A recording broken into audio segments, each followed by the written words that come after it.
এই পর্বে আমরা এই পেজটা ডিজাইন করার চেষ্টা করব, যেখানে অল ইভেন্টস টাইটেল থাকবে এবং যতগুলো ইভেন্টের পোস্ট টাইপের মধ্যে অ্যাড করা থাকবে এবং সেটা পাবলিশ করা থাকবে, সেগুলো এখানে শো করবে। নিচে একটা লোড মোর বাটন থাকবে, যেখানে ক্লিক করলে আরও অন্যান্য ইভেন্টগুলোও আসবে। এখন এই যে অল ইভেন্টস পেজটা, এই পেজটা আমি দুইভাবে করতে পারবো। এক হচ্ছে নর্মাল এই পেজেস থেকে একটা পেজ ক্রিয়েট করে সেখানে ধরিয়ে দেওয়া, অথবা আমাদের যে পোস্ট টাইপ ইভেন্টস, সেই ইভেন্টসের আর্কাইভ পেজ তৈরি করা। আর্কাইভ পেজ কি?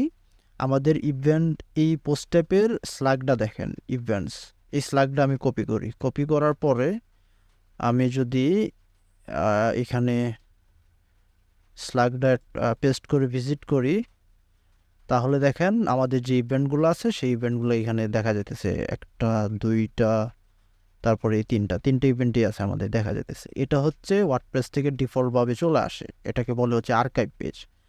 তো এই পেজটাকে আপনি চাইলে এডিট করতে পারেন, আবার এই পেজেস থেকে এখানে আপনি একটা নতুন ক্রিয়েট করে ফেলতে পারেন।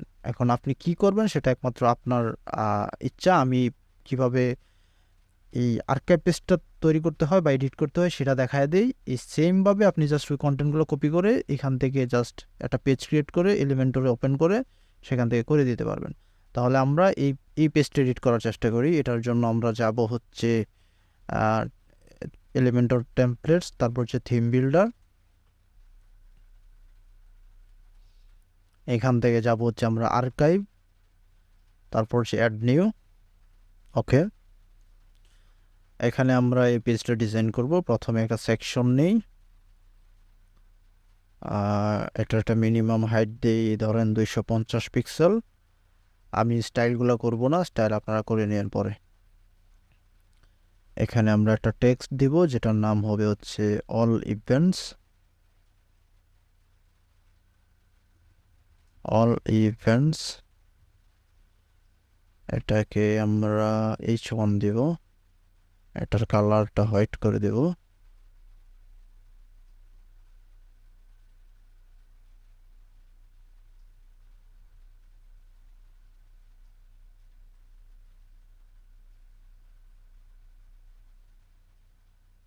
ওকে,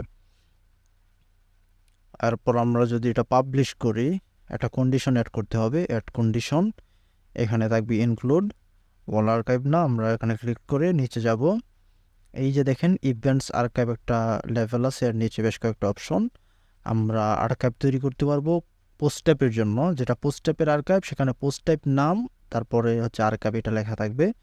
আর যদি আমরা যে টেক্সোনমি তৈরি করেছি ইভেন্ট টাইপের জন্য তৈরি করতে চাই, তাহলে ইভেন্ট টাইপের জন্য। আমি যদি আবার একটু মনে করে দেওয়ার চেষ্টা করি, তাহলে ইভেন্ট টাইপ যদি আমি ভিজিট করি, এখান থেকে এই যে কনফারেন্স যদি আমি ভিউ করি, তাহলে দেখেন আর একটা ডিফল্ট আর্কাইভ পেজ ইনেবল হয়, যেখানটা ডিজাইনটা এরকম আগলি দেখা যাইতেছে। যদি এটাও আপনি কাস্টমাইজ করতে চান, তাহলে কন্ডিশনের জায়গা থেকে এই ইভেন্ট টাইপ দিবেন, অথবা এই দুইটা জিনিস আপনি একসাথেও দিতে পারেন। যেমন এই দুইটা আপনি একসাথেও দিতে পারেন, আমরা একসাথে দেব না। ইভেন্টস আর্কাইভ আমরা সিলেক্ট করলাম। এবার যদি আমি সেভ অ্যান্ড ক্লোজ দেই, এই টেমপ্লেটটা আপডেট হয়ে গেছে এবং আমি এখানে যদি এসে রিলোড করি, আগের ডিজাইন উদাও হয়ে গেছে এবং নতুন ডিজাইন চলে আসছে। আমরা এটাকে ফুল উইথ করে দেব। আচ্ছা, এরপরে আমাদের এই সেকশনে আমরা পরবর্তীতে ফিল্টার অ্যাড করব। আপাতত এটা এইভাবে রেখে দেই। নিচে হচ্ছে আমাদের লিস্টিংটা অ্যাড করতে হবে, যে লিস্টিংটা আমরা তৈরি করেছি। এটার জন্য যাব প্লাস আইকন থেকে, আমরা লিস্টিং উইজেটটা এখান থেকে নিয়ে আসবো। লিস্টিং উইজেট, লিস্টিং রিড, এটা আমরা পূর্বের ভিডিওতেও ব্যবহার করা দেখেছি। আমি এটার একটা মার্জিন দিয়ে দিই 50 পিক্সেল, এবং আমরা এই লিস্টিং উইজেট এটা সিলেক্ট করলাম। করার পরে লিস্টিং থেকে আমাদের ইভেন্টস যে লিস্টিংটা সেটা সিলেক্ট করে দেবো, যেমন ইভেন্ট লিস্টিং। তাহলে চলে আসছে। এখন দেখা যাইতেছে হচ্ছে, আমি এটা একটু সরায় নিই, একটা, দুইটা, তিনটা কলাম শো করতেছে। এই যে এখানে কলাম নাম্বার 3, এটা যদি আমরা ডিজাইন অনুযায়ী 1 করে দিই, তাহলে একটার পর একটা আসবে। আবার আপনি যদি 3টা দেন, দেওয়ার পরে ডিভাইস অনুযায়ী চেঞ্জ করতে চান, যেমন ট্যাবলেটে শো করবে 2টা, মোবাইলে শো করবে একটা, তাহলে আপনি সেভাবে একটা করে দিতে পারবেন। যেহেতু আমাদের ডিজাইনে একটা সবসময় একটা, তাহলে আমরা একটা সিলেক্ট করে দেবো। দেখেন এটা চলে আসছে। এটা একটা মেন উইথ দিয়ে দিই 1000 পিক্সেল, 1000 পিক্সেল। ওকে, তাহলে আমাদের তিনটা লিস্টিং আইটেম শো করতেছে। এই লিস্টিংয়ে আর বেশ কিছু অপশন আছে, যেমন ইউজ এজ এ আর্কাইভ। যদি আপনি এগুলোর জন্য আর্কাইভ পেজ তৈরি করেন, তখন সেটা ইনেবল করে দিবেন, আর এইখানে ইনেবল করাটা ম্যান্ডেটরি না। স্ট্যাটাস, আপনি যদি চান শুধুমাত্র পাবলিশ করা ইভেন্টগুলো শো করাইতে, তাহলে এখান থেকে পাবলিশ দিয়ে দিবেন, অথবা আপনি যদি চান যে পেন্ডিংগুলো শো করবে, তাহলে পেন্ডিংগুলো দিতে পারেন। আমরা শুধু পাবলিশ শো করাইতে চাই। এরপর হচ্ছে ইউজার, এখানে দেখেন টোটাল হচ্ছে 6টা পোস্ট শো করার কথা, কিন্তু এখানে আমাদের ইভেন্টটা অ্যাড করা আছে মাত্র 3টা, যে কারণে আর দেখা যাইতেছে না। আমি যদি এখানে 2টা দেই, তাহলে দেখেন 2টা শো করতেছে। আমি যদি এখানে একটা দেই, তাহলে একটা শো করবে। আচ্ছা, তাহলে আমরা 2টা দেই, 2টা থাক। এরপর হচ্ছে নো এখানে যদি কোনো ইভেন্ট না থাকে, তখন যেটা লেভেল শো করবে সেটার জন্য এটা আপনি চেঞ্জ করতে পারেন। এটা যদি আমি দেখায় দিই, পোস্ট কোয়েরি থেকে আমি একটা হাবিজাবি কিছু একটা দেওয়ার চেষ্টা করি, তাহলে দেখেন যে আমি এই কন্ডিশনে কোনো ইভেন্ট নাই, এই কারণে নো ডাটা ওয়াজ ফাউন্ড লেখা আসতেছে। এই লেভেলটা, এই টেক্সটটা যদি আপনি চেঞ্জ করতে চান, এটা এখান থেকে চেঞ্জ করবেন। তার আগে আমি এটাকে রিমুভ করে নিই। আচ্ছা, এরপর হচ্ছে এই যে পোস্ট নাম্বার, এটা যদি আপনি র্যান্ডম দিতে চান, তাহলে এটা ইনেবল করে দেবেন, তাহলে র্যান্ডম চলে আসবে। আর লেজি লোড, এগুলো স্পিডের জন্য। ইকুয়াল কলাম হাইট, কলামের হাইট যদি আপনি সমান রাখতে চান, যেমন আমি যদি এটা 3টা করে দিই, তাহলে দেখেন এই কলামের হাইটগুলো সেম না, এটা একরকম, এটা একরকম, এটা আর একরকম, এখানে একটা নাই। আচ্ছা, আমরা 2টা দিচ্ছি এই কারণে। এটা যদি আপনি সেম কলাম হাইট রাখতে চান, যেমন ফিচার ভিডিওতে যদি যায়, প্রত্যেকটার দেখেন হাইট সমান, এই জিনিসটা যদি আপনি করতে চান, তাহলে এটা এনেবল করে দেবেন, ইকুয়াল হাইটটা এনেবল করে দেবেন। তারপরে আমরা ডিজাইন অনুযায়ী লোড মোর বাটনটা অ্যাড করতে চাচ্ছি। তো এখানে দেখেন লোড মোর বাটন অপশন আছে। লোড মোর আপনি দুইভাবে ইনেবল করতে পারেন, এটা হচ্ছে ক্লিক, আর এটা হচ্ছে ইনফিনিট স্ক্রল। ইনফিনিট স্ক্রল মানে হচ্ছে আপনি যখন স্ক্রল করবেন এবং সবার নিচে চলে আসবেন, তখন অটোমেটিকলি লোড হয়ে যাবে। আবার যখন সবগুলো দেখে সবার নিচে চলে আসবেন, তখন আবার অটোমেটিক রিলোড নিয়ে নেবে। পেজ রিলোড দেবে না, জাস্ট কন্টেন্টগুলো লোড হবে আর কি।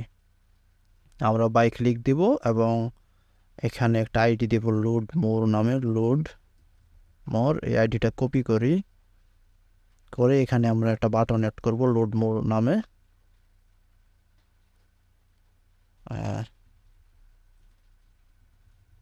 লোড মোর, এটাকে আমরা মিডলে নিয়ে যাই, আর এটার আইডিটা আমরা ওই যেটা কপি করছি সেটা এখানে দিয়ে দেব, লোড মোর। আচ্ছা,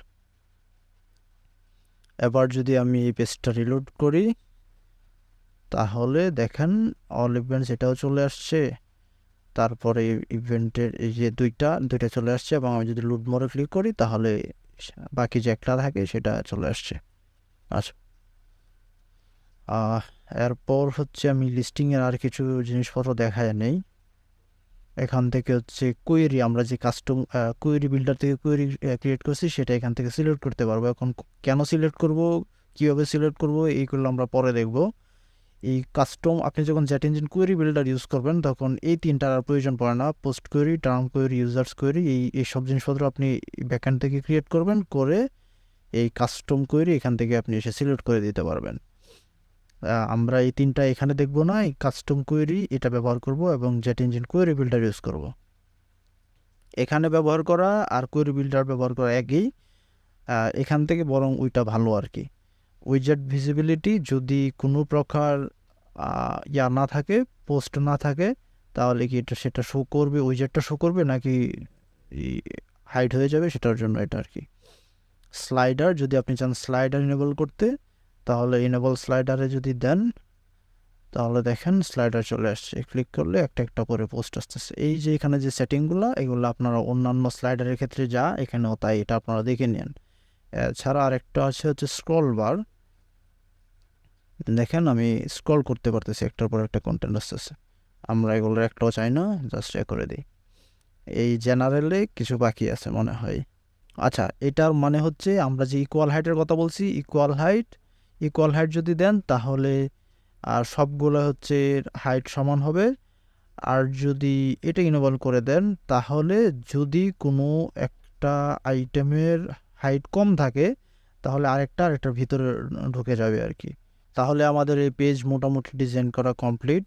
আমরা এখানে